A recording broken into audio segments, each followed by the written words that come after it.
Yes, we're back. It's Thursday, and that means it's the UFC preview show with my boys, BJ J. Harry Powell over there in the top left, and underneath me, E. Spencer Kite, two legends, two MMA media giants. And speaking of MMA media giants, the man, the myth, the legend, Sean Sheen will be joining us pretty soon. We're here to talk UFC Vegas 54. Jan Błachowicz versus Aleksander Rakić in the main event, and a bunch of other great fights that we're going to talk about. Before we get deep into those, I want to remind everybody to head on over to eatallreal.com. Enter the code word SevereMMA and get yourself some delicious all real nutrition bars. Get some, get them into your belly, be a healthy bastard. That's it. Guys, let's get into it. For me, I was trying to think of what way I could open up this conversation tonight, and I think the story that everyone is kind of going with, and the way I look at this main event between Jan Błachowicz and Aleksander Rakić, is a really pivotal career crossroads for both fighters, I think. Błachowicz on his path to get the title back. For Rakić, it's more so a proving ground that he can compete at the highest level and actually put himself into the title mix in a wide open light heavyweight division right now. That's just dying for someone to take the reins and be a dominant champion. We've had the belt change hands numerous times with Jan and with Glover Teixeira now, and he's fighting Prochazka. The big story that I've seen a lot this week is Blachowicz want to get back that title, and he's going to have to get past Aleksander Rakić here, a tough test. One thing I want to bring up, and I'm going to go to Spencer first and ask this question. I mean, the fighter that we seen in the cage with Israel Adesanya in Jan Błachowicz and the fighter that we seen against Glover Teixeira, it was two different versions of Jan Błachowicz, isn't it? And the question is, as the legend joins us himself, the question is, Spencer, what kind of Jan Błachowicz are we going to see in there on Saturday night? So according to the man himself, we're going to see the guy that fought Izzy. We're going to see the guy that knocked out Dominic Reyes. We're going to see the guy that knocked out Luke Rockhold. Spoke to him on Tuesday, said, look, in the cage with DC, you said you left the legendary Polish power at the hotel. Is that just you felt it during the night? You felt it in the back? You felt it once you got in the cage? You said, no, I felt it all camp. Like, there's just something that wasn't right. The whole camp. Sparring wasn't as good as it should be. Training wasn't as good as it should be. And he quite earnestly and quite honestly just said, like, I think I'm somebody that I need to lose every once in a while to restoke those fires, to get that kick in the ass. He started working with a mental coach again and just kind of reignited some stuff. I mean, he's 39 years old. He's been around for a long time, been in a lot of good fights, a lot of big fights. You need that reset every once in a while. It's hard. It's why we talk about these winning streaks, right? It's hard to go out and be up every single night. And especially a fight like that, right? It's a long way from home. It's out in the middle of Abu Dhabi at a weird time for their bodies in terms of what they normally are used to in terms of fighting. And I think he's just way more kind of dialed in and locked in. And you've heard him this week. You mentioned it.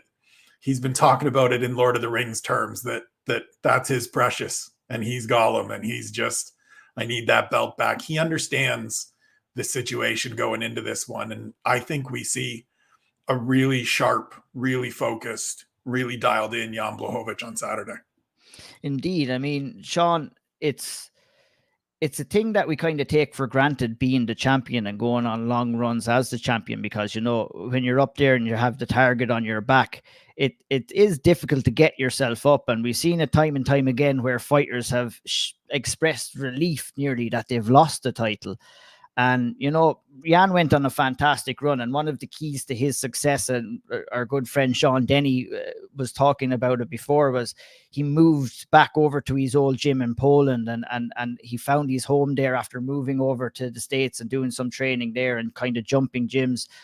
it was when he moved back to his old gym in Poland, he really found himself, and that's what got him the championship, and he deserved to get it. He fought terrifically to get it, but it's hard to hold on to it, and we found it very difficult, and he found it very difficult to hold on to it against Glover Teixeira that night.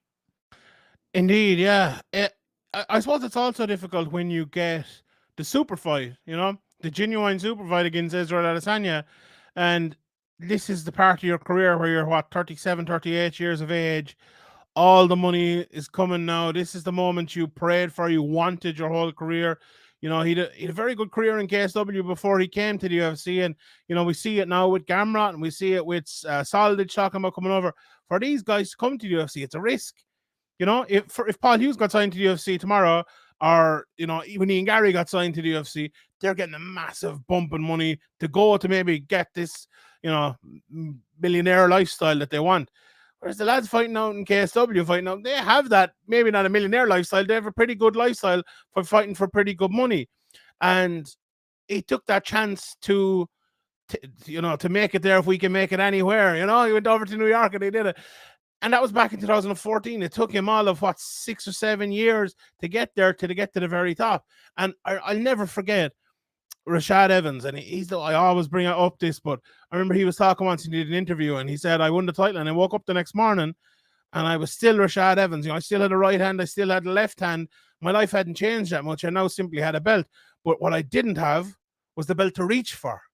And when you have a super fight, that's something else to reach for. But when you win that, you already have the belt, and you're coming back and you're fighting Glover Teixeira, a guy, with all due respect, who he was maybe not expected to be, but I'm sure he expected himself to win. If it's not the toughest matchup in the world, now I'm a bigger Glover Teixeira fan than anyone, you know, and watching MMA today, I love him. But if you're looking at it from Blahovich's point of view, no, it's not John Jones, it's not Cormier, it's not Gustafsson at the very top. It must have been hard just to simply get up for that in certain ways. And, you know, as you said there, you know, and Spencer said as well, that talking about, like, I left the Polish power behind me and my head wasn't in the game. It'll be interesting to see if he can get his head back into the game. And Aleksander Rakić, I know we'll go to him and stuff as well. He's a guy it's hard to look good against. And he's a very defensive, very kind of safe but good technical fighter. Now, Błachowicz probably one of the most underrated technical fighters in all of the UFC, so there is that. But if he's not on the money, if he's not on form, if he, as the question kind of as you pose it there, Ian, if he's not mentally there, maybe, or, you know, if he's not motivationally there, it's going to be a tough one for him, and that's a big question coming in here on Saturday night. Yeah, 100%. I mean, we'll move on to Rakić in a little bit. I'll go to you, Harry, as well, and just kind of get your perspective on what the lads have said already. And I mean, yeah, looking back at that Israel Adesanya fight was pitch perfect game planning, pitch perfect execution, and it just kind of all went to shit for him against Glover Teixeira in the last fight then. And like Sean said, and I didn't really think of it that way, the mental side of getting yourself up for the big fights. And can I just say one thing before you hand it over to Harry? Adesanya, probably the most overrated fighter in the UFC as well. Sorry, go on, continue. Two rights, but he did stand and bang with him, and he was successful on the feet, and where many people thought he was going to just go in and take him down and not want to. I thought that Jan Błachowicz won a lot of sections of the striking in that game, and I was thought he would, based off that performance going in against Glover Teixeira, I thought, yeah, he's going to be fighting a tough and durable guy, but it didn't work out for him at all, did it not, Harry? It didn't. I think the question I have about Jan Błachowicz is he's so used to being the underdog. I question when he got to the top of the pile, he looked around above him and saw nobody there. And I wonder if that was not scary. I think scary is the wrong word, but unnerving, right? My version of Shawnee's point is Chris Weidman, right? Chris Weidman, the same. He won the belt. He goes back, has a shower, comes out, stands in front of the mirror with the belt on him, and he's like, oh, is this it? Is this what I worked for, right? Like, nothing has changed. His missus came back, gave him a kiss. His family came back and whatever. And it was just the same. Screaming, that's my boy.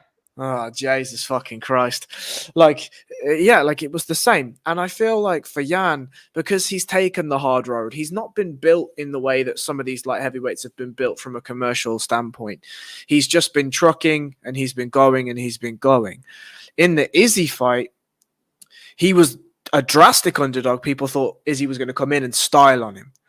And he was able to negate the feinting game, and he was able to push out a game plan that took the win from Izzy perfectly well, right?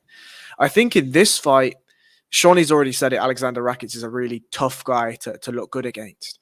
But I think he's going to have to go back to the style where he's the guy on the front foot and he's the guy imposing his will, right? Against Teixeira, it felt as though, because he was doing good work for 2 or 3 minutes of the first round, right? He looked good. He looked fine. And there was a moment there where he got clipped with a couple of shots and just looked as if like he'd not taken a shot in a long time, right? And he looked nervous, looked odd, looked out of place. And then the sequence that led to the finish was him taking a big counter left hook after he was caught overreaching on a right hand. And I think actually, you know, people were saying early tap, and at the time I was saying an early tap too, but I think he was so wobbled from that counter left that everything just sort of fell into place. And by the time he knew it, he was getting choked, right? So I think to everyone else's point, which Jan do we see? Do we see a Jan that feels like, nah, actually, fuck this, I deserve to be a champion, and this Aleksander Rakić kid can wait? Or are we going to see a Jan that feels like, maybe I don't want to do this. Maybe there's a second guess here about whether he really is up for this fighting thing anymore. Indeed. And I mean, the latter is the one I'm kind of questioning too. At 39 years of age, he's coming in against Aleksander Rakić. And Aleksander Rakić is like, what, 30 years of age? He hasn't won a title. He has these, like, the prime of his career ahead of him. He has all that hunger that Jan had before he was the champion. And that's who's going to be standing right across from Błachowicz. And he's going to be well up for this, isn't he, Spencer? Yeah, I think he's going to be certainly up for it. I mean, he knows the importance of this fight the same way Jan does. The interesting piece to me is that I think he needs a big performance here, even more so than Jan Błachowicz needs a big performance here. Those last 2 fights of Aleksander Rakic's take nothing away from the fact that you beat 2 former title contenders, 2 talented fighters. Nobody is rushing to watch those fights again. The reason he's fighting Jan Błachowicz and not fighting for a championship already is because of those 2 performances. The fight with Anthony Smith, he wanted to go out and prove that he can wrestle for 3 rounds against an American with good takedown defense, and a guy that's got more wrestling goes out and does it. The fight with Thiago Santos, you know, it's one of those things that everybody says after they've fought Thiago Santos of, he's got big power, so we want to be careful, and it takes 2 to tango, and if he's not throwing, then there's no opportunities for me to counter. But it was just a slog. I went back, watched parts of it today, looked at the stats. Like, he landed about 13 strikes per round. You're not really going to convince anybody to rush you into a championship fight and into a main event of a pay-per-view when that's the performance you have. And so I'm really going to be interested to see if this shift over these last couple fights is a function of just wanting to make sure he's moving the ball forward, make sure he's climbing that ladder, or did those early couple fights where, you know, the Jimmy Manuwa fight ended quickly, but the Devin Clark fight was just a weird, chaotic fight that lasted 4 minutes, and he finishes him with a spinning back fist, but he also got hit a few times. And since then, he hasn't really had to be in any get hit predicaments and take shot situations. And so I wonder, is it, I can be super technical, but also very reserved and get the job done, as opposed to having to go out and put myself in the line of fire. But I think he needs, and I think he knows he needs to go out and put himself in the line of fire this weekend. So it'll be interesting to see if he's able to do it. It will. I'm going to bring you in, Harry, for sure. And that's the fine line that a fighter has to kind of make for himself when you're fighting at the highest level and at the top of the division, is that, yes, you want to win, But if you're going to go out there and win in a boring manner, you're not going to be rewarded by a UFC title shot. It's as simple as that. And that's what's on the line for him tonight or on Saturday night. And I'm super curious, Harry, to see what kind of Rakic brings to the table here, because the UFC is laying it all out for him here. They're putting him in a main event. They're having him face an older former champion. I mean, the onus is on him to go out there and to put on a show and possibly get a finish as well. Would you be along that thinking? Yeah, I mean, I think the question I was going to ask of just everyone here is, I understand that this is the fight business, right? But it's not just the fight business, it's the entertainment business, right? One of the reasons we like fights, because there's finishers, we like fighters that take chances and take risks, right? But if I'm Alexander Rakić and I look back at the Anthony Smith win, which frankly I thought was a fine fight. I enjoyed it, but that's because a lot of it was grappling. And the Thiago Santos fight, like, he stayed safe. He was smart, right?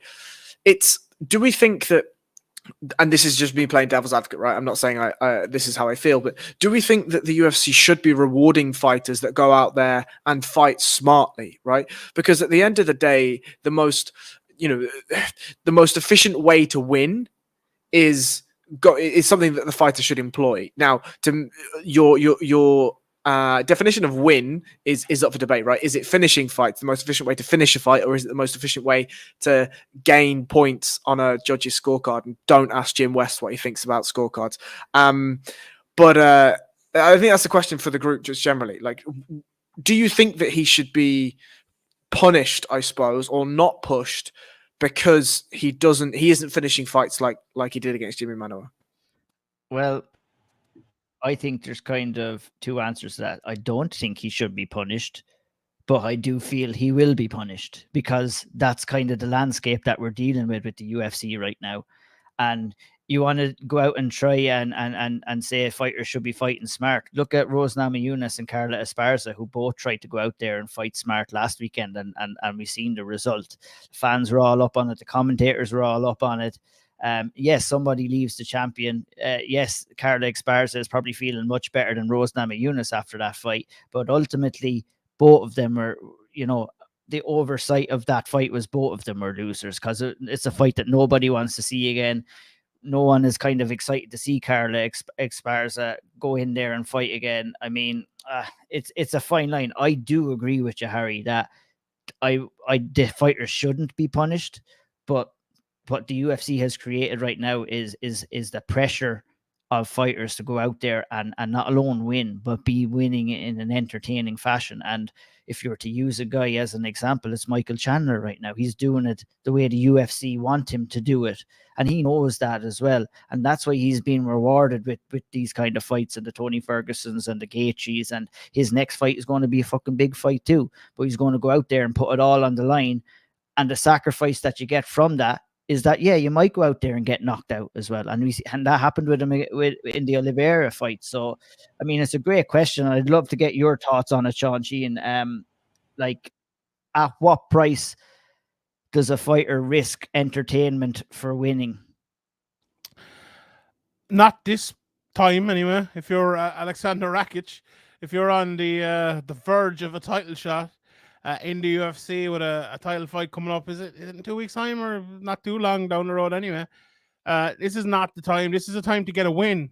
This is the time to beat the former champion. This is the time to beat the guy who, Spencer's talking about, saying there, look, I left my title behind me, like Gollum, going down that road to get the ring. Give us a Gollum impression there, Sean. Go on.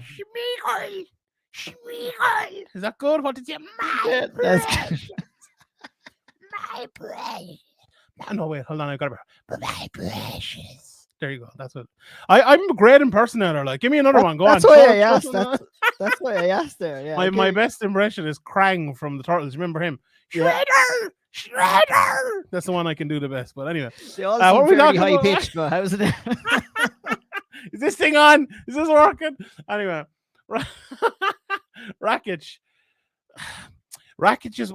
I always find it weird to talk about Rakić, right? Because he follows me on Twitter and he's always liking my shit. And I've looked through his Twitter and he only follows like 30 people or something. And he doesn't like anyone else, only like my tweets. If you look at his fucking likes, it's like 75% my tweets. So I'm always like, Wait, hold on. Guy can't say anything about fucking He's a lovely Alexander fella. Rakić, but he's a lovely lad. Big, he's a good-looking man, to be fair. Big, tall, you know. Monster athlete as well. Bet you he's a massive Some dick, athlete. let's be honest. He is. He's a very good athlete. I don't know who'll win this fight, though, lads. I don't know. I don't know. It's a hard one. It all depends for me. It all depends. It all depends for me. This has gone off the rails, folks. For 20 minutes. I We're apologize. gone all off the rails. For me, this fight, the definition of this fight is what Jan Błachowicz shows up to me. I think Alexander Rakić knows what he has to do. It's what he's going to be allowed to do in this fight. And I mean, who do you see getting the win, Sean? Who when it ultimately comes down to? I honestly, I look. I think it comes down to what you were saying there a minute ago. I think Błachowicz at his best, I think he would win this fight, but not by much. We have to remember as well, right? Sometimes you see Błachowicz and he gets to the top of the mountain and he beats Israel Adesanya, and we're all thinking, "Fuck, this guy is the best light heavyweight in the world." And for a moment of time, he is. But he also lost to Thiago Santos. He lost to Patrick Cummins. He lost to Corey Anderson, Jimmy Manuwa. Like, it's not as if this is John Jones. Like, let's be honest. Sean Neal will probably kill me. But it's not as if he's this unbeatable maniac of a guy. A very, very, very good fighter. But if he's not at that very top echelon of his career, if he's 39 years of age, if he has fallen down a bit, I think someone like Rakić, as you say, is a very good athlete, can do a lot of things. I was just watching a couple of these fights there as you were kind of talking to kind of get a memory of him. That knockout against Jimmy Manuwa, you don't see that from light heavyweights, people that big. And like, this guy could fight a fucking heavyweight. He's a big guy. It reminded me of, you know, the Rick Story, was it Donald Cerrone one? It's a beautiful combination of different strikes ending in that big, massive high kick coming back over the top. He can do that. But the thing is, right, usually in mixed martial art, and look, Spencer was talking about there how he's become a more well-rounded technical fighter, you know, whether it's with his wrestling or his striking, as we saw in his last couple of matches, especially the Santos fight, as it was mentioned here, where he went, you know, the full distance striking in a more technical manner without putting himself in too much peril. To do that against Jan Błachowicz is probably unwise, because that's Jan's bread and butter. You know, he is a very good, straight-up technical striker.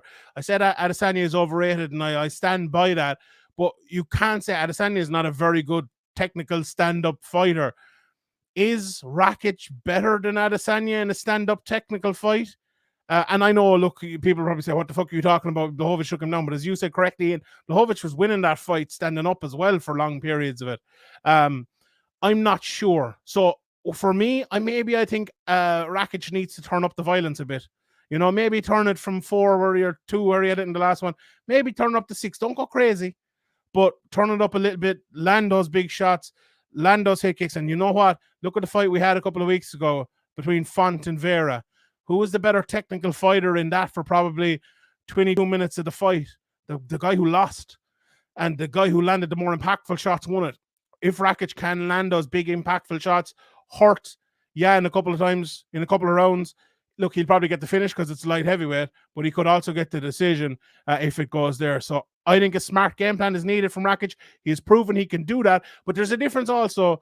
And I say he's proven that. I don't necessarily believe that. There's a difference between a smart game plan that is multifaceted and like a one-dimensional game plan that's smart. You know, if you're going out there fighting Anthony Pettis, obviously you're going to go out and fucking try to take him down, or Conor McGregor, or whoever it might be. If you're fighting Ryan Hall, you're going to try to stay on the feet. But to fight in this sort of fight, you need a multifaceted, smart game plan. And at this level, it's something he will need to prove as well. Absolutely. Like every fighter does, plan A, plan B, plan C, and whatever. Violence is what we're looking for. Violence is what Sean Sheen is looking for. What are you looking for in this fight, Harry? Give us, if you want to piggyback off Sean's comments, give us your nooks and crannies of this fight. Yeah, I've got loads of thoughts on this fight. I think at the very fiber of their games, at least now where Rakić is, they're actually very similar fighters, right? They're both They don't waste a lot of movement in their footwork. Their footwork is rudimentary, and I don't mean that disrespectfully, right? They're being very efficient with the way they're trying to enter the pocket. Both of them are very risk averse. Jan Błachowicz has no problem getting all the way out of the pocket, hands up in the air, clearing his decks, right? Washing away everything that's coming at him. In the Dom Reyes fight, what we saw was Reyes was able to have success by just being the better athlete. Right? He was able to cover distance quicker than Jan was able to get out. Now, one of the most impressive things I picked up from Jan's fights were his ability to make reads and his ability to make smart decisions when he's made those reads. His ability to catch a fighter coming in with shots, his ability to see the setups in the physical movements and the physical feints of a fighter to dart in and land his own shots. The variety of his lead hand and his lead leg is fantastic. You saw the low kicks early against Teixeira were doing well. The body kicks against Reyes, I mean, we all saw the welt on Reyes' right-hand side, right? Just brutal. I feel as though in this fight, Błachowicz has to set the rhythm and the timing if he wants to win. He is a master. We saw it against Izzy at forcing other people to abide by his timing. And he does that by getting in when he wants to and getting out when he wants to and catching you coming in as you're coming in and catching you on the way back out, right? For Rakic, the same has to be said. Right? He has to stop Jan from dictating that rhythm. How does he do that?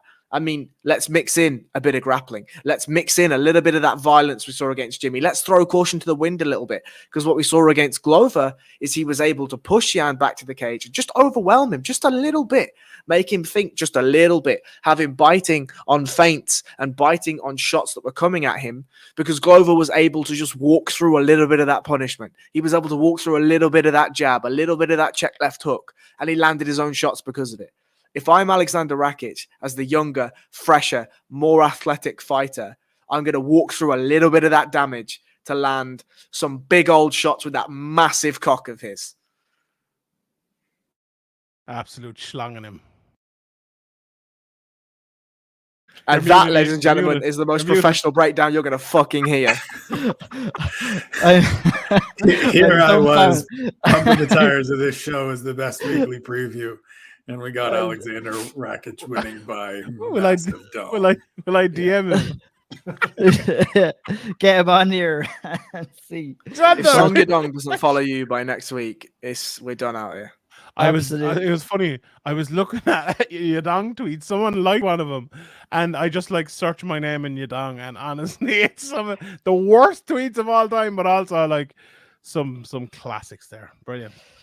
Well, one thing that is not a classic, that's the co-main event of the evening, and that's a co-main event between Ryan Spann and Ian Cutelaba, who is most exciting thing that probably happened from him is that he's going to scream in the face of Ryan Spann at the weigh-ins, and then we'll see what happens. I mean, Harry, I'm going to go straight to you straight away. Just tell me about this fight.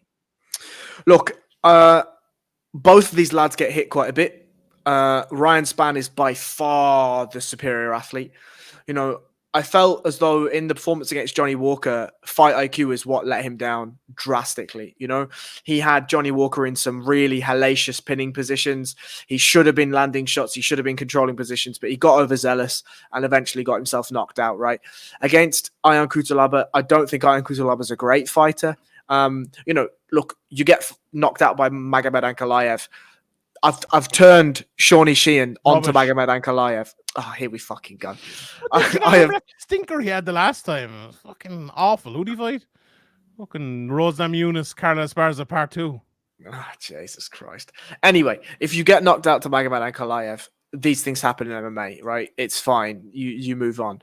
But I think he's quite a one-dimensional fighter. He wants to throw big shots. He wants to land big. His grappling is okay, but I'd suspect that Ryan Spann can out-athlete him here. And if he can have, you know, it's like asking a question of who's got 3 brain cells, right? Whoever has the more brain cells in this fight will win. I think. I suspect Spann is hits too hard, is too much of an athlete, and could probably force more dominant grappling exchanges against Cutelaba. If it stands on the feet, it's going to be a slugfest and whatever. Neither of them are all that vastly technical. But I mean, I know I haven't shone a great light on this fight, but I think it's because both of these guys, I don't think they're fantastic fighters.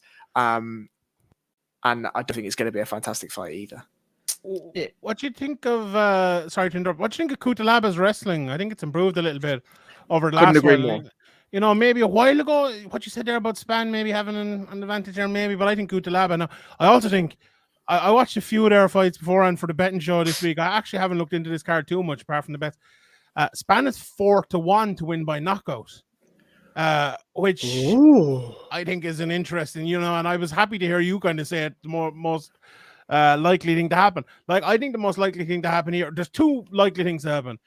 Either Cutelaba takes him down early and keeps taking him down, he's in one of those moods, or else he's in a mood that comes forward and he'll either knock Spann out or Spann will knock him out in the first 3 or 4 minutes.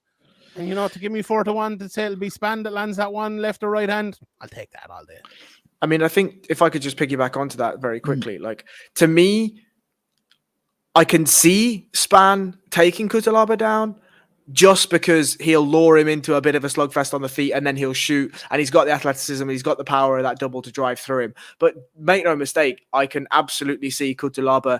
Cutelaba's got that Greco-style wrestling, right? Where it's throws, it's lots of upper body, it's lots of movements, it's lots of counter wrestling, and he's great at it, at least more so in the latter part of his career.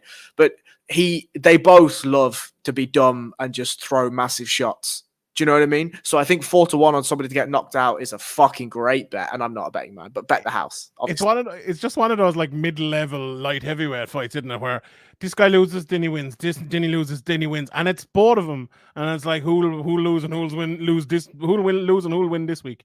It's just UFC just put this together in case one of the fucking guys from the main event got injured and they could throw one of these boys in, and they stuck it as the co-main event.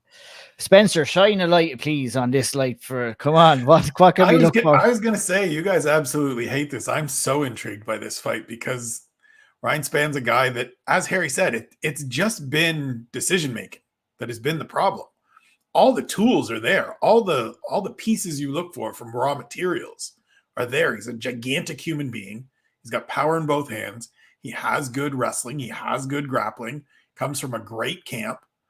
And so it's just been horrible decision-making. The Johnny Walker fight is some of the worst decision-making we've ever seen. The decision to carry Anthony Smith across the cage, you saw it on Anthony Smith's face when he picked him up. He gave him the like, really? We're fucking doing this? And then Ryan Spann didn't even get him on the ground. And before Ryan Spann had even fully detached, Anthony Smith punched him in the mouth and he was on the ground in 30 seconds. And so if he can clean up some of that decision-making and where he just trusts the athleticism and the weapons and the tools, very interesting guy. Now, he's 30 years old, several years into his career. Don't know if he gets there. Cutelaba's a guy, to me, I was at his UFC debut in Saskatchewan watching him fight Misha Serkinov, and he was just a brute, right? Just a guy that wants to come out there and throw absolute haymakers and scream at you and chase you around, and there's nothing technical about it. He's gotten better. He's improved. He's working with Eric Nixick at Extreme. He's tightened up that wrestling. He does have that power. Yeah, he's still a lunatic. He's still wild at times. But there's also some bits in there that I think, you know, this to me is who moves forward. This is which one of these guys is going to get another shot, or in Cutelaba's case, a real shot to go forward. Because I don't think getting stuck in there with Ankalaev's a fair shot at that point. And so to me, this is let's see which one of these guys has made the right adjustments. But that 4-1 price, yeah, get in on that, folks. Do you not think though with Cutelaba, like, it just feels as though the Ankalaev performances are kind of just his ceiling. If you find him, and this is generally a question to Sir Spencer, is like, it feels as though the raw materials come together to bring about a Kutilaba that will get picked apart by a more technical fighter. And if you then, like Ankalaev, for me, will fight for a title in that division sooner rather than later. So yeah, maybe it's not the best the best use case, but I feel as though even if you put him in there with a Johnny Walker type character, the more technical Johnny Walker type character, he probably gets whacked by him as well. You know, it feels as though. Go on. There's certainly a ceiling. I think there's certainly a point, and we've seen thus far in his career, right? Every time he's in there with somebody that is a legitimate top 10, top 15 kind of guy, it goes south. And I throw the Ankalaev one out because I, like you, think he's a world champion and he's just next level. And that's why I'm interested in this one. Because if Kutilaba is going to go forward, this is the fight where he has to win. This is the one where, like, the Dustin Jacoby fight is a perfect example to me. You had to win that fight, but you went out there and you couldn't get it done, and you faded down the stretch, and you got tired, and you let Dustin Jacoby back into it to the point where he gets a draw. And sure, you didn't lose, but you didn't move forward either. And so if there is more of a ceiling, if his floor is going to come up, it's this weekend. It's go out and beat Ryan Spann. Don't make some of the dumb mistakes. Don't get yourself in a crazy brawl where you have nothing left if it goes past 3 minutes, and show me something. And the same applies to Ryan Spann. Go out there and be smart. You should beat this guy. You are the better fighter. Go out there and prove it. It sure is going to be interesting. And I think I would liken Ian Kutilaba to a kind of a trained lion that, you know, every now and again he does what he's told, but sometimes he gets in and sometimes he goes a little bit wild. A fucking lion. He just fucking wants to go and he just wants to bang. And that can be to his benefit or that can be to his detriment. And it'll be interesting to see what he does against Ryan Spann in the co-main event. Let's move on to the next fight. A fucking really good fight. A really, really, really good fight between Lewis Smoka and Davy Grant in the bantamweight division. I mean, you know, Smoka is coming off a loss against Vince Morales. And to be honest, I'm very high on Morales. I thought Morales fought excellently in that fight and is a decent fighter. Grant himself is also coming off 2 losses against Marlon Vera and Adrian Yanez. And I think, you know, he can keep his head up for those 2 losses too. 2 decent fighters. 2 dogs going into the cage on Saturday night. And I have to go to my man, Harry Powell, first. Talk to me. Davy fucking Grant. Jesus, do we love a Davy Grant fight. Look, okay, so let me just pull up my notes, right? So I think that this is great matchmaking for a couple of reasons. I think it's great matchmaking because Davy Grant is not a young man. What is he, 36 now? Smoka, crazy that Smoka is only 30. That is mental. He's been around in the UFC for fucking ever, right? The big problem in Lewis Smoka's game has always been he's just a little bit too loose and a little bit too languid, right? He gets hit a lot and he's a bit chinny. For Davy Grant, it feels as though he's a guy with a ceiling, and we saw that ceiling against the Marlon Vera, against an Adrian Yanez. The Adrian Yanez fight to me was really telling. He was switching stances really well. He was trying to throw his counters really well, but Yanez's head movement was just too much. He wasn't on the center line where Davy wanted to throw. He was ducking under. He was moving around Davy. His footwork was just far, far, far too superior. Now, Davy's got that dog in him, right? And he's in there until that last second of the last minute of the last part of the fight. I feel in this fight, the nooks and crannies specifically are that the power difference that Davy Grant has is going to be a huge part here.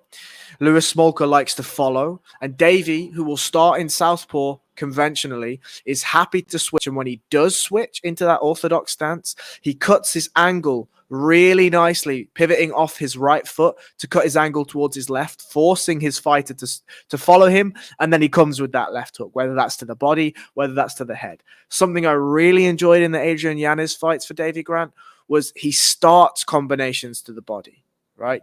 I love that. So that's something that Jan does as well really beautifully, is he varies where his left hand starts. So you don't know where to put your defending hand. Do you cover the ribs with your elbow? Do you cover the jaw? Do you cover the top of your head? Do you bring it close to the top of your face to stop jabs? You don't know.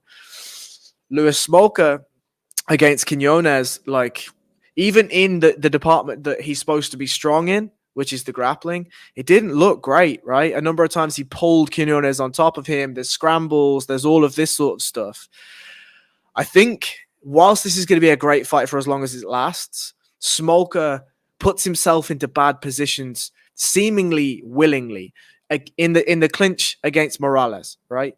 He holds onto the clinch. He has his collar tie. Morales does a beautiful job at shucking his left shoulder underneath to create the angle. And Smolka just stays there and gets whacked, face planted. Not great.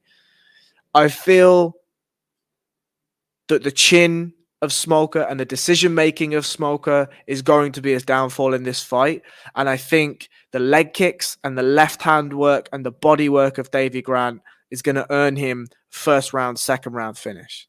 If you're Smolka, Harry, you're trying your best to get this fight down. You really have to be.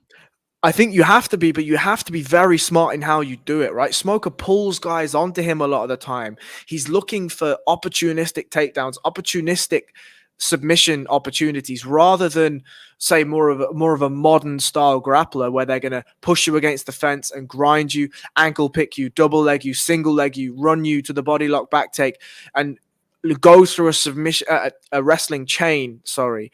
He's one of those guys that is like, oh, maybe I can fall over into a leg drag, or maybe I can, arm drag slightly off this take or this clinch and I can duck under, or he just seems to feel his way into positions. But the feeling of a way into positions and into wrestling exchanges is difficult when you've got somebody's left hand smashing into your jaw consistently. Yeah, that's not a nice feeling.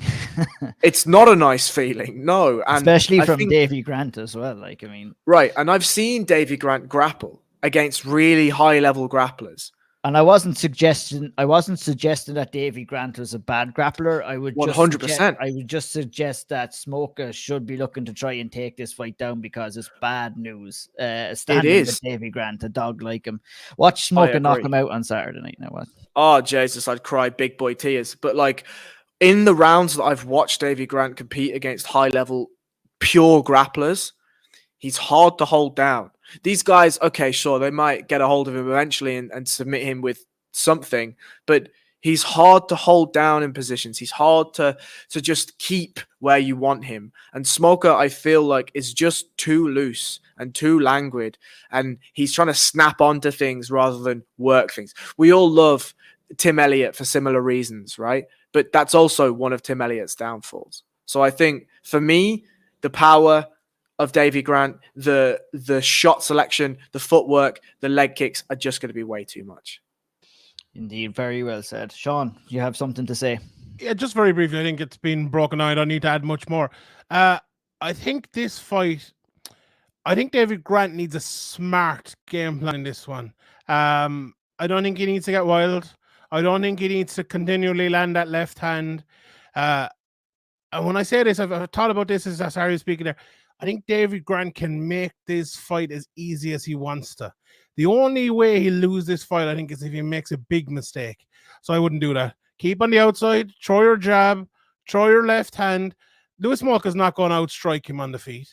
Tim Elliott's a good example there of someone who maybe isn't the best fighter in the world, but he finds ways to get to the fight where he wants to get it to. Whether that's getting punched in the face fucking 74 times before he gets it there, he does it. Lewis Smolka doesn't do that well. I think he doesn't have great wrestling. He does, he throws himself to the ground, and sometimes Davy Grant just push out, let's start striking again. Strike for 15 minutes, win the decision even, or beat him up for 15 minutes and get a stoppage. I think that's the fight we'll see, honestly, because I don't think Davy Grant is anyone's fool. I think I've gone from one of my bets to win by decision this week, but it's one of those. I think he could get the finish, but I think, as someone mentioned, he's lost the last two fights in a row, and he's the first one of those. He was kind of dragged into a little bit of a war against Marlon Vera, wasn't it? I don't think that's not Davy Grant's game. He can do it, and he will do it. He's a tough son of a gun, but he doesn't need to be. He's a good technical fighter, and he should remain that against someone who isn't a good technical fighter in Lewis Smoker. And that's not to say anything bad about Lewis Smoker. That's just not his game. And Smoker covers up for Ian. Okay. Smoker covers up for a lot of his deficiencies with volume, right? He throws a lot of shots that aren't impactful, right? And I wrote this in my notes about impactful striking for looking at the judges' scorecard specifically. My fault. No, absolutely. But like Lewis Smoker doesn't throw things that are impactful. Davy Grant throws all things that are impactful. So if we do see this going to a decision, which I really can't see, frankly, I really can't. But if we do see this go to a decision, I find it very difficult to find a way that Lewis Smoker can win if he can't get it to the ground. Yeah, indeed. I think just to piggyback off what Sean said as well, I mean, at 36 years of age, losing 2 fights in a row, like we were saying about the main event, I think Davy Grant, the wise move here is kind of substituting excitement to get that win. And that's what you should do. Spencer, do you want to round us off on this fight? Do you have anything to add? No, I think the only thing I would add is that Davy Grant is just, I mean, I don't know if you guys saw him either in your Instagram feeds or if you follow Brandon Fitzgerald. He was on Fitz's show this week, Fitz Nation, and kind of just had a laugh of saying, like, I like just like, it's pretty cool to define yourself as being just a hard man, like being out there and being somebody that you live your life by getting punched in the face and doing this shit, right? Like, I think that's the difference. Like, Davy Grant loves this. And to lose to Marlon Vera and Adrian Yanez, nothing to hang your head about. We're seeing Marlon Vera as a top 5 bantamweight. Davy Grant's in there with him for 15 minutes. Same thing with Adrian Yanez, bright prospect. Davy Grant's in there for 15 minutes with him. Lewis Smolka doesn't hang with either of those guys for 15 minutes.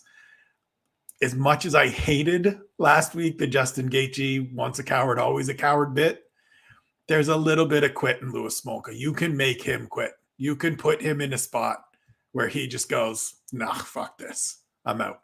And Davy Grant is the exact opposite. This is a man that had every opportunity to walk away many times over, right? Ready to fight in London, torn ACL, want to fight anyway. They won't let him. Out for 2.5 years after tough. Had a broken arm after the fight with Damian Stasiak. Keeps coming back. Finally healthy. This dude's going to go out there and put on a show on Saturday. Absolutely, that's what I can see this fight being a good contest. I kind of steering with the same with Sean, where I mean I think it's not going to be exciting from bell to bell, but it will be exciting in spells, I think. And yeah, it'll be interesting to see what happens. Like a loss for Davy Grant would be detrimental at this stage of his career. On to the next one. Amanda Ribas is going in there against Caitlin Chukagian. A win against Verna Jandiroba in her last fight. Gets her rewarded here with a shot at Caitlin. And Spencer, I'm going to go to you straight away. I feel that Amanda Ribas is kind of getting forced into this kind of fight. The UFC are trying to force her into the top of the division. And from what I've seen so far, not quite sure she's ready for somebody like Caitlin Chukagian again. So it's a weird fight, right? So Amanda Ribas is originally supposed to fight Michelle Watterson back in March. Michelle gets hurt. They push it back. Michelle then still can't go. And instead of kind of burning off the camp, Amanda Ribas says, well, screw it. I won't cut weight. I'll go up a division again. And who have you got? What do you got for me? And the UFC says, well, have the silver medalist, Caitlin Chukagian.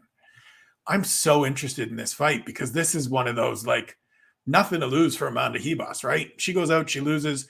It's to the number 2 flyweight in the world or in the division at least. Person that has beaten everybody, is on a 3-fight winning streak. Is kind of tough to figure out at times because she's long. She does well, fights at range and all like that. But if she goes out there and wins, she increases her stock both at strawweight and at flyweight, where you can maybe make a case. Well, she just beat Caitlin Chukagian, and everybody else that isn't a champion that has beaten Caitlin Chukagian in this division has then fought for the title.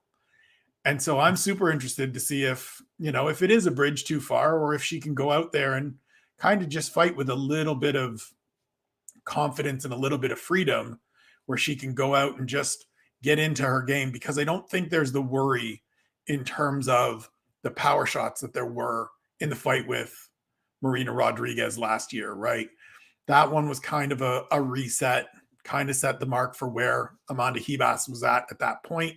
She goes out, as you said, gets the win over Verna Jandiroba. Good win, great win, actually. Verna on this card as well, super underrated. But if she can go out and initiate grappling sequences in this fight against Katlyn Chookagian and get a win, she might fight for a title at flyweight. And at the absolute worst case, her stock goes up at strawweight where she's already in the top 10. So to me, this is win-win, and you're playing with house money and maybe even some Sheehan money. Definitely, if you get on those, I guess this fight will be happening before all the bets come in. But unless Sean has an old flyer bet that's on the undercard, or maybe he has one on this fight, Sean. What do you have for us? I don't actually, but I have a question, right, for Spencer, maybe even yourself, Ian, and maybe Harry can come in as well. I don't really understand Hall of Fames, right? You know, I think it's Irish people don't really understand it. Do you think Katlyn Chookagian could be a UFC Hall of Famer? Considering Daniel Cormier got in last week, the silver medalist at light heavyweight for the silver medalist at 125 women's. Do you think she could get in? If that's the yardstick that we're talking about, silver medalist also as well at heavyweight for a time, so maybe he has that over it. But some prick, this man. Oh my goodness! How dare you? How dare you? Facts. That was well done, though. That was well executed. There is no better man to cajole a diss on DC than the man right below me, and that's Sean Sheehan. But it's a good fight, though. Can I actually this fight and Araujo versus Andrea Lee? I think we can kind of put them in there together, both at 125. I have a bet in the Andrea Lee Araujo fight, but that's a fucking fantastic fight. Andrea Lee, I actually think. And if people, my preview will actually be out soon over in Sherdog. A lot of the guys over in Sherdog. I compared Andrea Lee to Chookagian, thinking maybe she can be the next Chookagian in terms of it's obviously going to be very hard for her to beat Valentina Shevchenko, but I think she has developed a similar type of very good technical striking ability, but also I think she had maybe a little extra bit of power that Chookagian maybe doesn't have. Now, I don't think maybe she's as good defensively, but when you look at Araujo, Jesus, she's very good. She's a very good kind of Muay Thai stylist, Thai kickboxer. She hits hard as well, more loose on the feet. And funnily enough, she fought Katlyn Chookagian, and I went and watched that fight. And the only reason Chookagian kind of won that fight, I think, is she kind of outlasted her a little bit. Araujo wasn't able to keep up the pace, and Chookagian was able to defend, and then turn the fight around and ended up being able to win it. Now, I suppose it'll prove my point maybe in this fight if Andrea Lee is maybe the next level of her, if she can land a few extra shots. I actually think as well, and sorry, I went on to a different fight after you asked me about another one, but anyway, if it becomes like a more output-driven fight, that one, I think maybe Araujo will actually get tired earlier and it might play into Lee's hands. But in the Ribas one, it's going to be tough to see her winning that fight, honestly. She's a very good fighter. I've come on here before, and maybe before even the last talked about Ribas and how much I respect her game and I admire her game. But you could say that about a lot of people, and then they're going there with Katlyn Chookagian, and it's 15 minutes, and she has better cardio than you, and she's big and she's strong and she's hard to hit. It's just going to be a tough fight for her. But I think the other one is the standout 125 women's fight on this card. Yeah, maybe I'll definitely jump straight to that after this one. As a good mention, I'll speak to Harry first, maybe about the Ribas and Chookagian fight. Like I said at the start, it seems like a bit of a push from the UFC, and I agree. Spencer did justify it a little bit, and he's dead right in what he's saying. You're up a weight division, but still, I think you're reaching for the stars here with someone like Amanda Ribas, who has the personality, who has that star quality, but realistically hasn't developed her game to a stage where I don't feel that she can compete at the highest level. And, at 125, it can be slim pickings at times, but Katlyn Chookagian is a good fighter at 125 pounds and can cause a lot of women problems in this division, except the champion Valentina Shevchenko, but who can cause her problems at this stage. You're kind of along the lines that this is going to be a tough one for Amanda Ribas. Are you, Harry? I am. I mean, look, if we look at it just if we play top trumps with this, right? Size goes in favor of Katlyn Chookagian. I think power goes in favor of maybe Amanda Hebas. She hits quite hard. Chookagian doesn't really crack, right? If we go for sort of footwork and just striking ability, I think Caitlin Chookagian by far is the better fighter. If we then look at the grappling, Caitlin Chookagian has a brown belt under John Danaher, and that is a very, very difficult thing to attain. Danaher won't be looking at Caitlin Chookagian as one of his sport jiu-jitsu phenoms, and that brown belt may well be in MMA grappling more than it is strictly Brazilian jiu-jitsu. But make no mistake that Caitlin Chookagian knows exactly what's going on the ground. Look, if you get crucifixed against Shevchenko, like, these things just happen, lads. Do you know what I mean? There's not a ton that you're doing from that position, and Valentina's grappling, I think, is second to none in that division. So for Hebas to try and take Chookagian down with the frame, with the long wiry strength, with the ability for her to get underhooks and pummeling and everything else, is going to be difficult enough. And if it gets there, I mean, I'm not saying Chookagian will submit her off her back, but I could see easy get-ups. I could see sweeps. I could see the opportunity for Chookagian to get on top and start landing her own shots.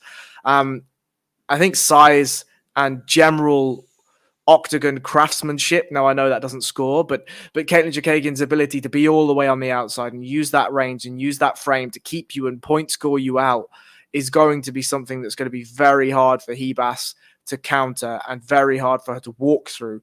Hebas is somebody that takes shots on the feet. And if Caitlin Chookagian is able to find her rhythm and land her shots, she's going to keep you at the end of those long legs and those long arms all night long. Indeed. Like, I mean, Carrie, what do you do with Chookagian if she does get the win here? I mean, that would be 4 wins in a row for her. Like, do you throw her in there with Shevchenko again? I mean, I don't know. What do you do at this stage? I don't know. For Chookagian, I guess you do kind of what she wants you to do. Like, does she want to go and have another crack at the title? She might be happy to be the gatekeeper as well. You know what I mean? And this is something we've talked about. Now, does she want that championship money? Yeah, of course she does. I'm sure she does, right? But I guess the question is where does Chookagian see herself in her own career, right?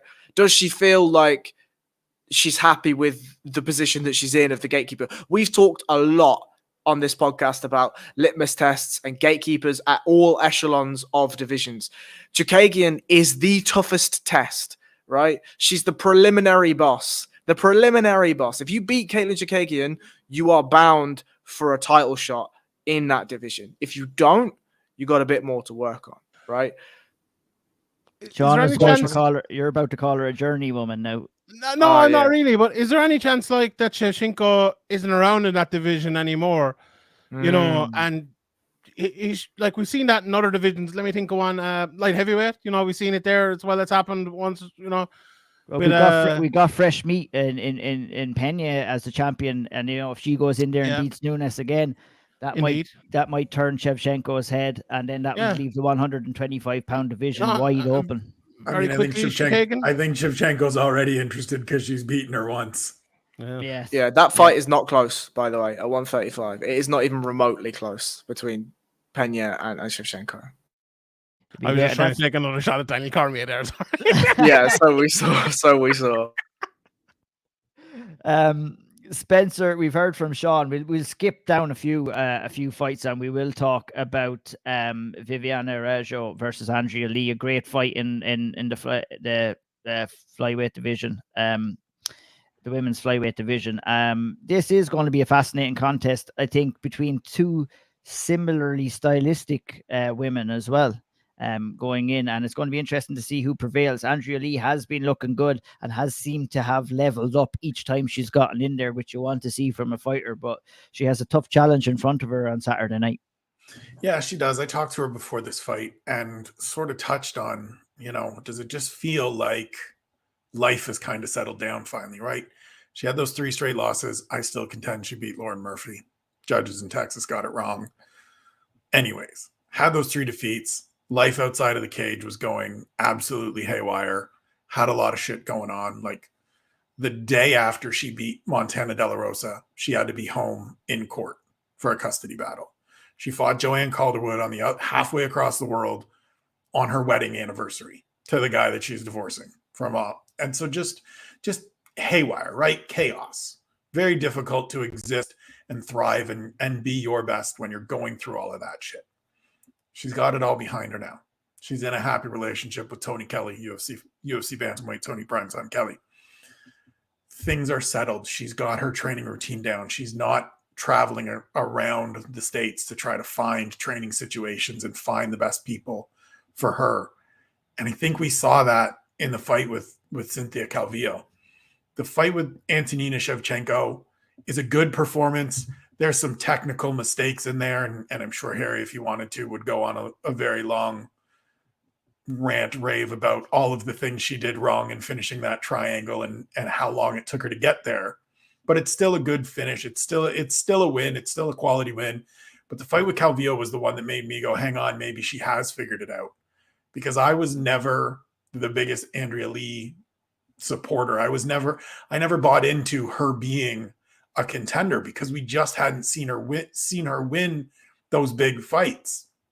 That fight against Cynthia Calvillo started to change my mind. And if she goes out there and has a similar effort against Viviana Reggio this weekend, then we're getting into she's one away, and we get her in there with Caitlin Chukagian after Caitlin Chukagian probably wins this weekend. That's probably what's next for Caitlin Chukagian if both of these women win, is sorted out that way. But this is a tough test, as Sean mentioned, as you mentioned. Vivi isn't going anywhere easy. She's kind of a tough style matchup for Andrea Lee in terms of her movement, in terms of her fluidity on the feet. She's not going to be right in front of you. So we're going to find out a lot about Andrea Lee on Saturday. Indeed.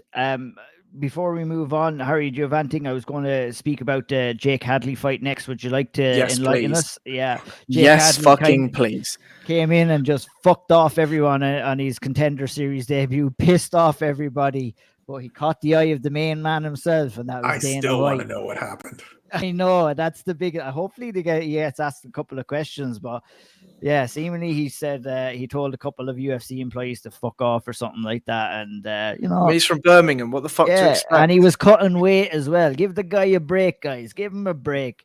But look, he went in there. He did the business in the cage, and like I said, he got the eye from the boss man who said, "Don't fuck this up for him." And are we going to see Dana White? The exact quote is, "Don't make me look like an asshole." Yeah, exactly. That's the one. And my question to you, Harry, is: do you think that Jake Hadley is going to make Dana White look like an asshole? Will Dana White be saying in years to come, "Jake Hadley was never my friend"? I mean, probably Dana's some prick, right? But I think Jake Hadley is an excellent fighter.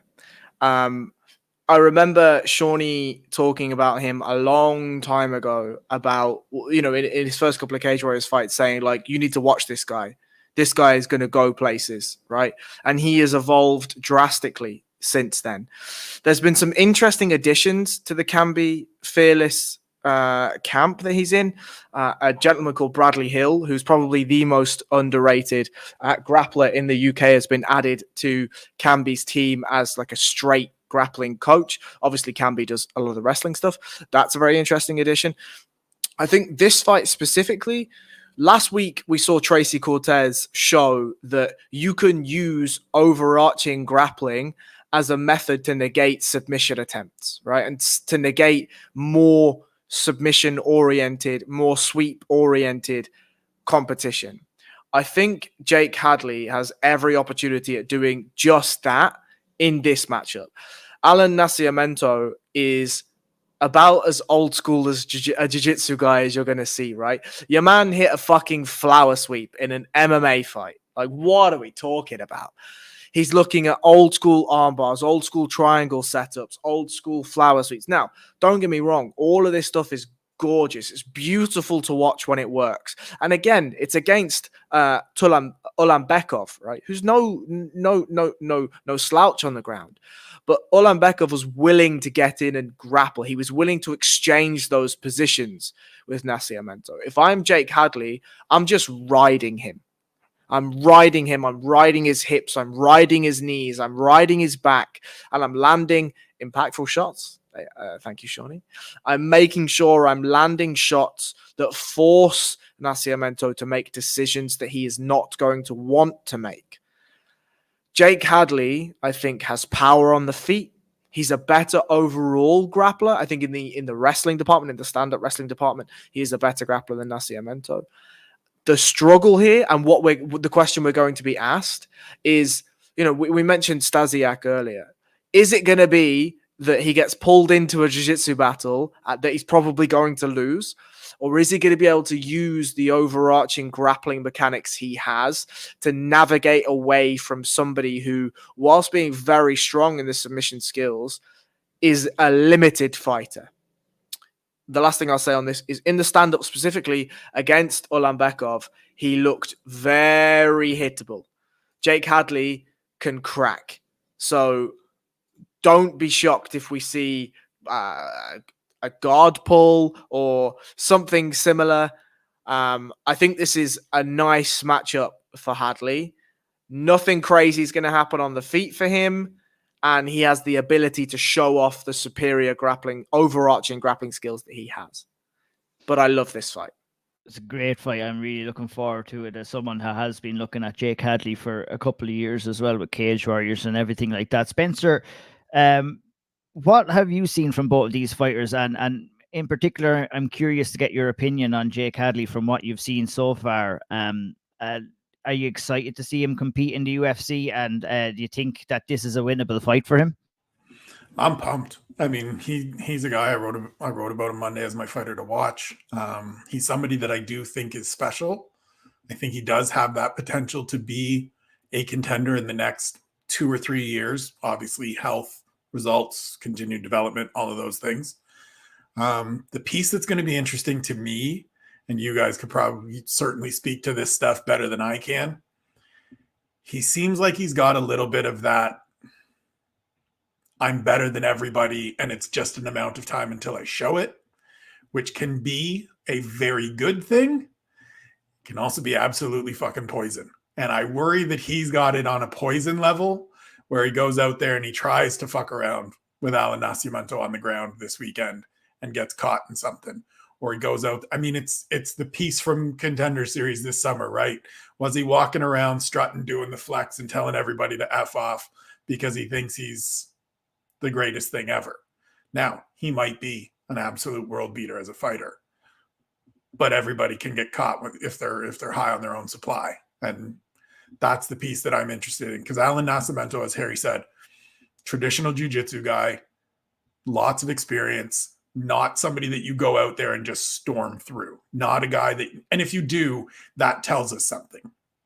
And so for me, beautiful matchmaking, perfect fight for this. I love that it's the first fight on the main card, puts Jake Hadley kind of in the crosshairs. We'll get all of the stuff from Contenders last fall. We'll get the shot to him nearly breaking down into tears and kind of blubbering as Dana's saying, I don't keep guys when they miss weight, and you missed weight, and there was some stuff in the back. And this is the right test. I just worry that maybe this 25-year-old kid is a little bit too high on himself. I'd like to see a little more of the dialed back, a little bit more of the Ian Gary, truthfully, right? Ian Gary came in and said, look, I think I am tremendous, but I'm going to take my time. I know I still have a lot to live. I know I still have a lot to learn. I'm not in any rush. I got a feeling Jake Hadley's one of those guys that just walk in there and be like, give me the champion now and I'll knock this fucker out. And it's pump the brakes, kid. Indeed. Sean, add your piece in. What I wanted to ask you a question first before you give your 2 cents as well. What was it that you seen in Jake Hadley's early career that made you say to Harry, keep an eye on him? He's just a very well-rounded, good fighter in all areas. Like sometimes you see a fighter, right, and you see they're a very good striker, but then it goes to their ground, and you're like, they're good, but maybe they don't excel, or they don't. Look, we saw Charles Oliveira versus Justin Gaethje the last day. If you put a blind man in there, tell him who's the great grappler, it'd be very easy to find out.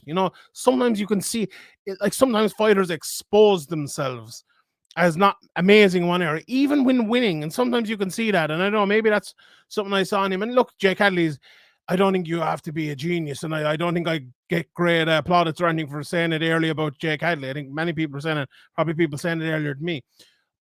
But what I think he does have is a well-rounded game. That fight against Shanks, wasn't it, where he was on the ground for most of it and he dominated there. That was fantastic. I agree with Spencer though, and I'll tell you the reason why I agree with what Spencer is saying. Now, I don't necessarily agree that he, that he has maybe okay. I agree that he probably, if you offered him the champion tomorrow, he'd take it and he'd back himself to win it. And that can be, as Spencer said, an unhealthy thing or a very healthy thing. And that's the question I want to answer, because as much as I rate Jake Hadley, he has improved to do. He definitely has. Because if you look at the Shaj Hack fight, with all due respect, he's a good fighter, but he's not UFC Nascimento level. Journeyman, indeed. And it's not that he showed him problems or anything like that, but he didn't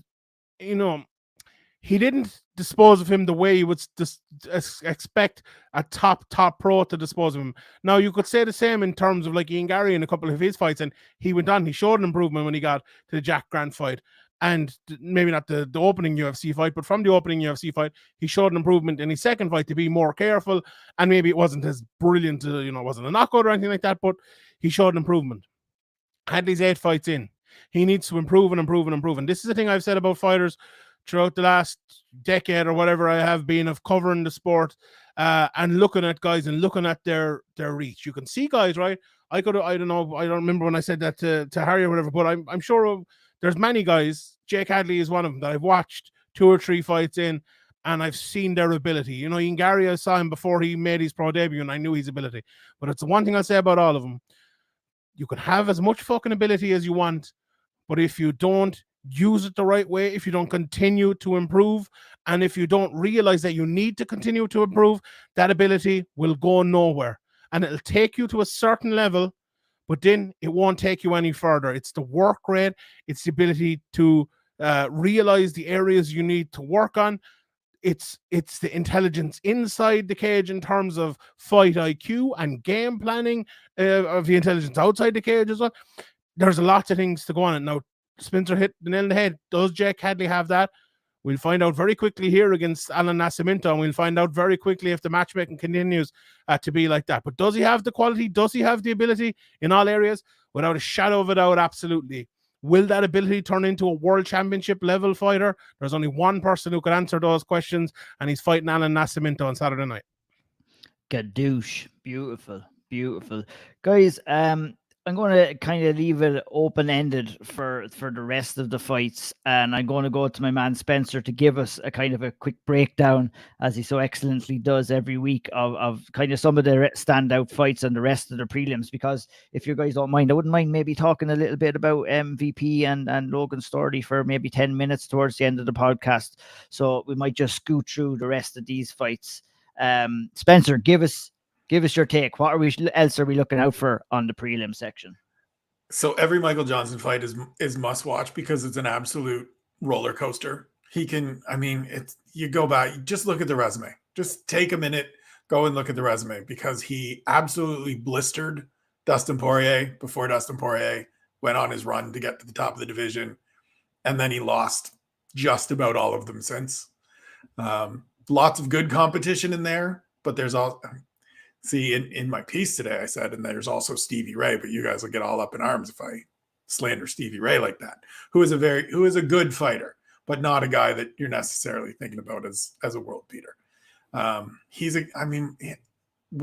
and I talked about IQ on Sunday with Francisco Trinaldo. Michael Johnson is a guy where the IQ is just like, he can look great for 5 minutes, and then 30 seconds later, Thiago Moises has his heel.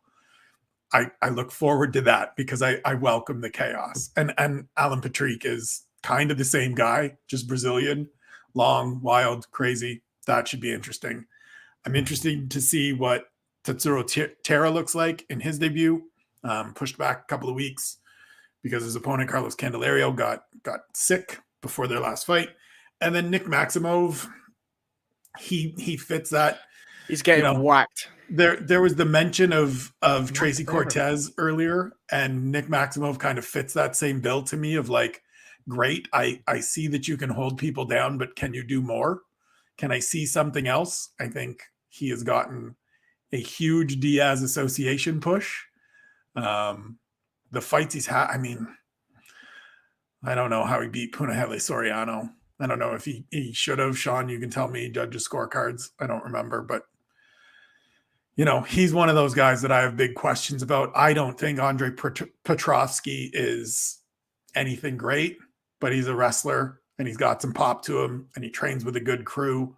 And so this is going to be one where right out of the gate on Saturday, let me see if this kid's got something. Because this is one where I don't necessarily, if he wins, it doesn't mean he's a world beater, but it probably tells me a little more and I have to stop being as harsh as I am about him. But it's a good slate. It's 11 fights. I like all of them. Nice and quick. Let's get it done. None of this 15 fight bullshit.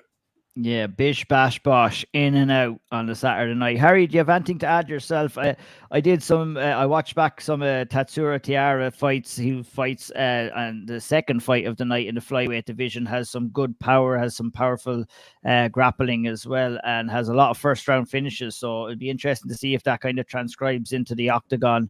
Is there anything else that you're looking forward to? We're almost certain that the Angela Hill fight is going to go to the distance one way or another. Bet the over on that fight. I don't know. Warjan Doroba, if she gets on top, it's done. Like, okay, so I'll do a couple of seconds on that. I'm interested in that fight specifically because Jandaroba has such a good system when she gets on top of passing into dominant pins and landing big shots, forcing people to give their back or you know, give up submission opportunities. Angela Hill has been doing loads of work with Justin Flores to work on her stand-up game. That's judo, and just general grappling excellence. So I'd be very interested to see whether we see some judo throws. Obviously, Jandaroba loses to Mackenzie Dern. These things happen in MMA, right? Whatever. These things happen. I'd be very interested to see what she's like off her back if Angela Hill is able to implement that judo. I just want to see the grappling aspects of this. I think Jandaroba hits way harder than Angela Hill, but Hill's movement and just general Muay Thai is far, far, far superior to Jandaroba's stand-up. So let me see some grappling in that fight, please. Thank you. Indeed. I know someone who's definitely not going to want to grapple in that fight, and that is Angie Hill. So it'll be interesting to see if Jandaroba can get her down. That kind of wraps us up for the UFC card. 11 fights, like Spencer said. A good few decent fights throughout there and a couple of other fights that are not so good, but it will be a good night of fights overall. And just round off the UFC, a good friend once said to me, never trust the man who has two first names. So be careful and be wary around Alan Patrick. Was that me? It could have. It was me. I always said about Luke Thomas, never trust him. Yeah, it could be. Sean, I'll go to you. You did your preview over on Sherdog.com for the Bellator card that's coming up tomorrow in London. A really, really good card. Lots of interesting fights on it. But let's talk about the main event, and that's MVP versus Logan Storley. A really career-defining Ivan. I've MVP there. Look, see. Oh, yes. Yeah. I was like, thought you were pointing to one of the guys. Apologies. Yeah, it's a really career-defining fight for MVP. I mean, he has a chance to win the title, but he has a tough-as-fuck fight against Logan Storley here and a horrible stylistic matchup. Yeah, just awful for the poor lad.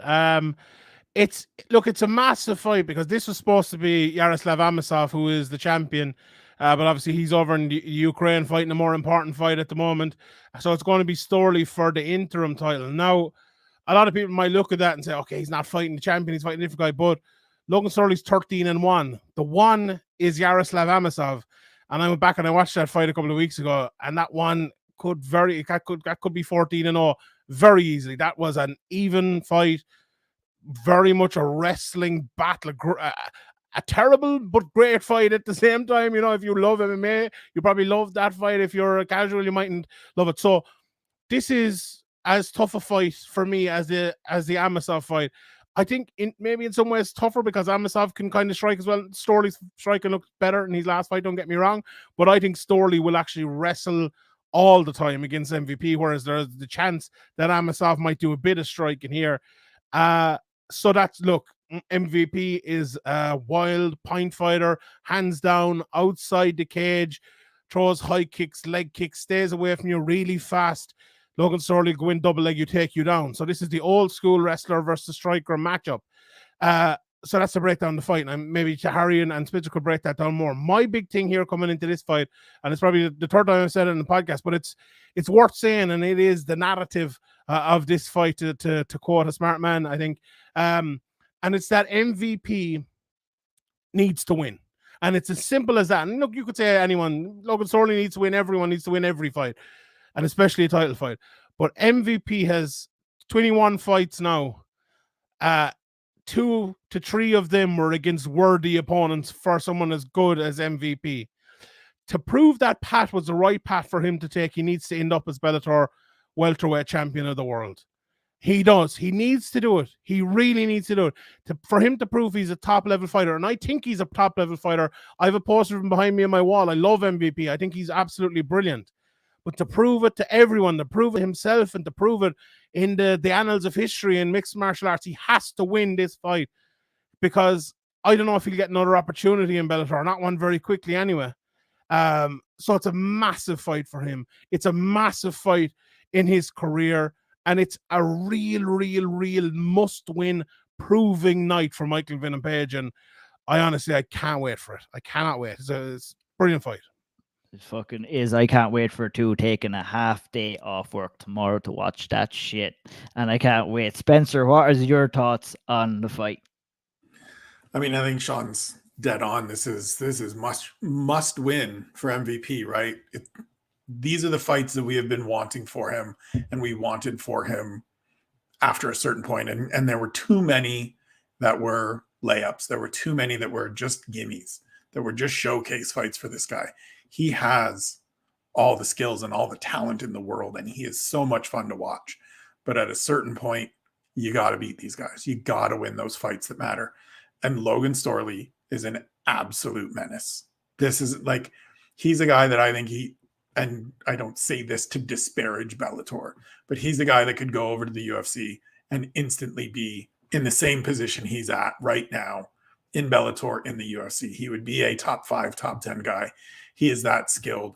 He did the absolute right things coming out of college to align himself with SevereMMA to take kind of a nice slow path of gaining experience and getting out there and developing, but also playing to his strengths. And so, can MVP stay outside long enough? Can he stay upright long enough to do enough damage to find something that puts Logan Storley down? We're going to find out.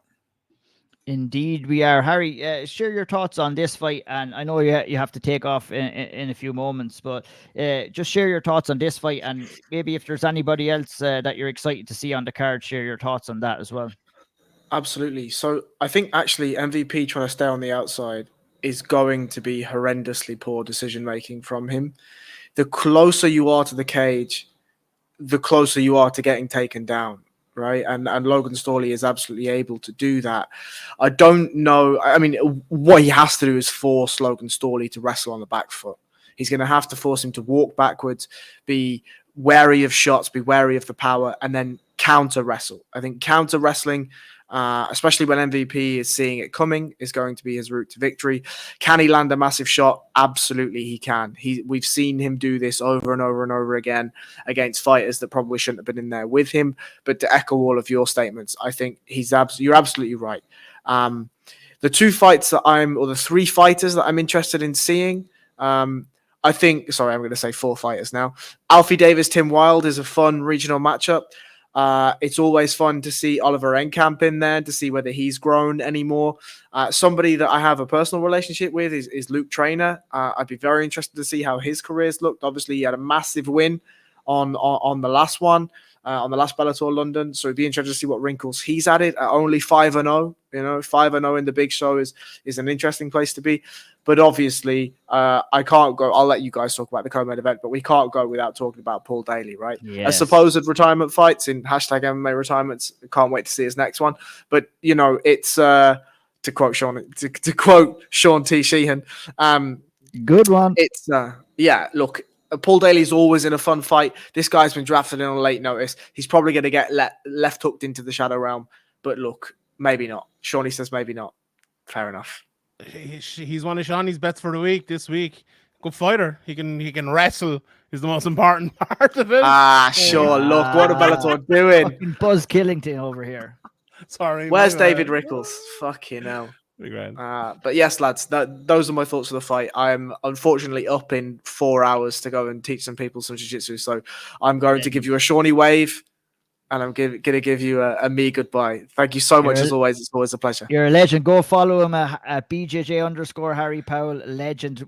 Look at his severe spotlight every Mondays, Sean. Hey, I know you have. I want to ask you a true or false question, Sean. I know you love true or false questions. Just to kind of, we'll linger around the main event just a little longer. True or false?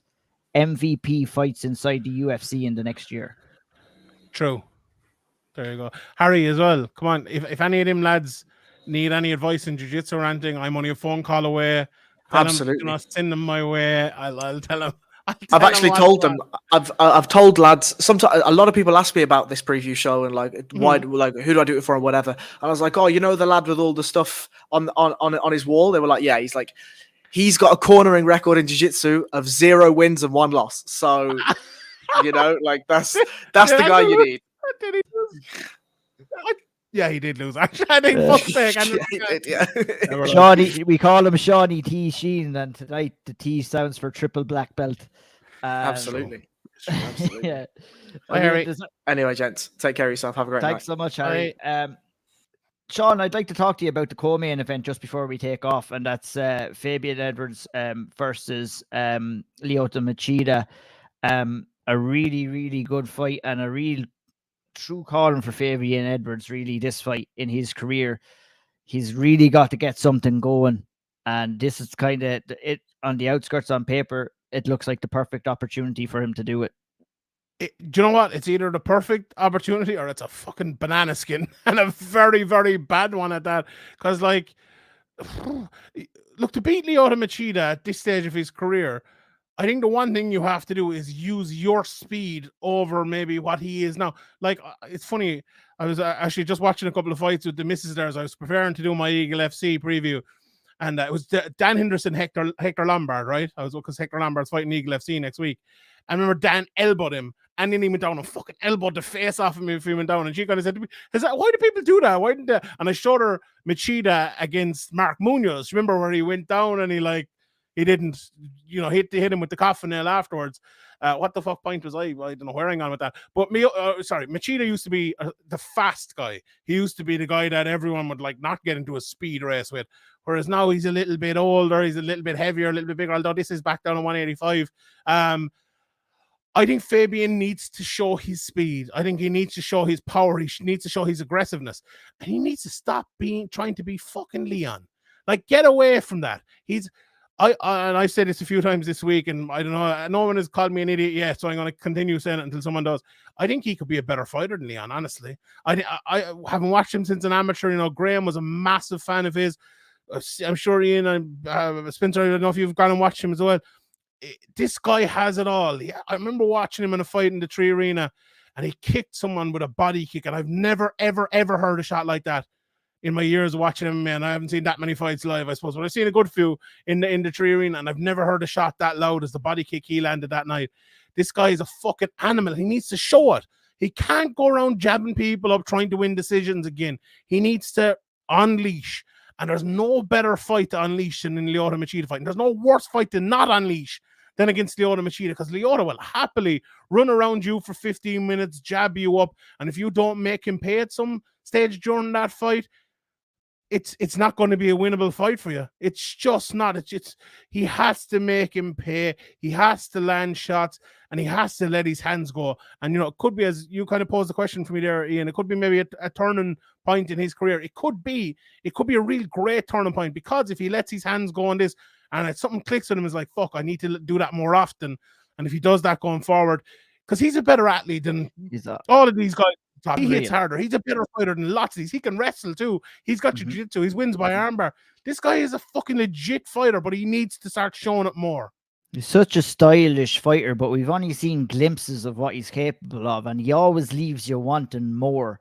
And the time now is to fucking go out there and do it against Machida. You're getting the co-main event against the legend of the sport. Go out there and fucking take that win. I hope he does it as well, because we need guys like him fighting on the scene and fighting for Bellator. He's just unbelievable. Spencer, give us your thoughts on that fight.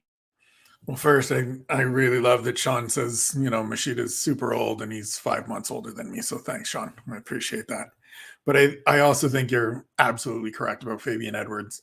Got a little caught up in his brother's situation. Got a little caught up defending his brother and calling people out on Twitter and wanting to kind of play the part of, because this was when he was undefeated, right? He was coming up and he's unbeaten and he's looking like he's going forward. We haven't seen as much of the shit talking now that he's got a loss in there, and it hasn't been straight going as well as it has. But I think you're right that he's class, he's quality. He's a guy that can go out there and do a lot of good things. I thought he was on his way to winning the title in this organization before he's had these stumbles. And so perfect opportunity, as you said, go out there, be aggressive, use the full complement of what you have, get after this guy. And as you said as well, don't try to be your brother, be yourself. As a younger brother, I know the challenges of wanting to be your older brother. Just go out there and do what you do best and carve your own lane, because he's got one. He's got opportunities. There's room for him to grow still. There's opportunities for him to be kind of a fixture, as you were saying, Ian, on this kind of Bellator European circuit. Go out and get a good win this week, and that'll put him in the right spot. Absolutely. I think he can do it in Europe. I think he can even do it stateside as well. And I think a win there would probably see him seal a day stateside as well. We're just about to wrap it up, Shawnee. Talk to me about SevereMMA's #1 fan, Charlie Ward, and how you see him getting on in his fight. Yeah, Charlie probably does like Severe. It's the SevereMMA podcast he doesn't like for some reason, because yeah, I don't know. It doesn't matter. We didn't follow him on Instagram apparently, and that's why he doesn't like us. Even though I followed him on Instagram, and I was at that time it was only me running the account, so I should have said that because he's going to blame me now.